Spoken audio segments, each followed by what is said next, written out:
at bills that are coming in, and we're currently doing that. Right now, we're monitoring about 85 bills and trying to determine what the effect of those bills would be on our membership, and as well as Montana farmers and ranchers. Did I forget anything? I think you got it. Yeah, That's a good intro. Great. Well, the first one I want to talk about is the right to repair bill. We're hoping it's a bill. Right now, it's just an LC. And we have Kate Sullivan, Representative Kate Sullivan from Missoula, has been very interested in this subject area and wants to take this bill and take it through the process at the legislature this year. The number with that is LC 1562. And we think that it'll go through the Energy, Technology, and Federal Relations Committee, but we could also see it in Agriculture. We'll see where that one goes. Representative Sullivan is on both of those committees in the House, and so we have some assurance that we should be able to see some action there. The right to repair is basically what it says. It is the right to have your local mechanic go in and do some diagnosis on problems that you have with your major equipment. And we'll have the link to that bill available on our website, and you can go to that. One of our partners, and a lot of our partners are involved with Double SNAP. And SNAP dollars are for low-income based individuals that are needed for food purchases. And Double SNAP is basically what it says is that if the individuals are able to buy local produce, local food, they're able to get Double SNAP dollars. And so when we're able to go back to the farmers market, when we have farmers markets, there's a real opportunity for individuals to buy from our local vendors and our local producers. That is currently with Andrea Olson, again out of the Missoula area. And the number on that is LC 1424. And I'll turn it over to Rachel to talk about the other two that we're working on. Awesome. So I'm going to talk about CPACE. This is the bill that we are supporting. It's a Northern Plains Resource Council bill.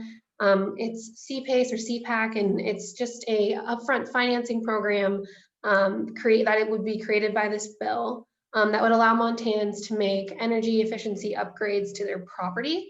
This bill is going to be sponsored by Senator Mary McNally.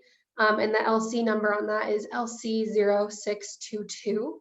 And we're supporting this bill, and it's good for energy conservation practices. And then one of our main priorities for Montana Farmers Union is our COOL bill, our country of origin placarding bill. Just a simple placarding bill that has two different placarding options with country of origin labeling for beef and pork. And then you would have the label of the country of origin, and if that was not available, it would be imported or country of origin unknown. And this bill is super important for consumers and ranchers. Consumers deserve to know where their beef and pork products are coming from, and so we need that. And that bill is going to be sponsored by Frank Smith, Representative Frank Smith, out of House District 31, as well as with Representative Willis Curdy out of the Missoula area, and then Senator Tom Jacobson from Great Falls. And the LC number on our COOL bill, so because it will be a bill, but it's an LC right now, is LC 0371. So it covers it for that. I think so. The product of the USA, we're looking at a resolution, and that basically is allowing and using the product of the USA label on beef and pork that is born, raised, and processed in the United States, distinguishing it quite differently from the USDA label that is attached to any beef or pork that comes out of the process with the large packing houses.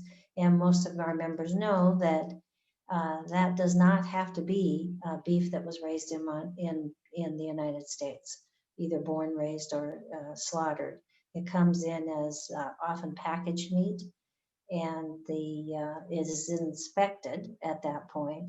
And so the USDA inspects the beef, but it does not assure the consumer at all that this is a USA product. And so we would like to see the product of the USA, which is a federal designation and a federal bill and a federal label that has very specific requirements attached to it through the FTC regarding anyone that receives the label product of the USA. So we'll be working on that. Currently, we're in the process of working on that, and we think we have a sponsor for that, and we'll be moving that along the process with the resolutions. This resolution is important because we're now able to take that resolution after it passes and show it to USDA as well as the FTC and try to see if we can work something out and make sure they understand that this is important to Montana, and it's really important to Montana ranchers at this point. I think if you want to talk about some of the bills that we've been looking at that are just coming down the pipe from other sponsors. Yeah, so there's a couple bills, and I believe the hearings are going to be next week. We're watching, these have been introduced by Senator Gillespie. And the first one would be Senate Bill 27. It's a livestock loss multiplier bill with some language cleanup and just to make sure the specifics on that.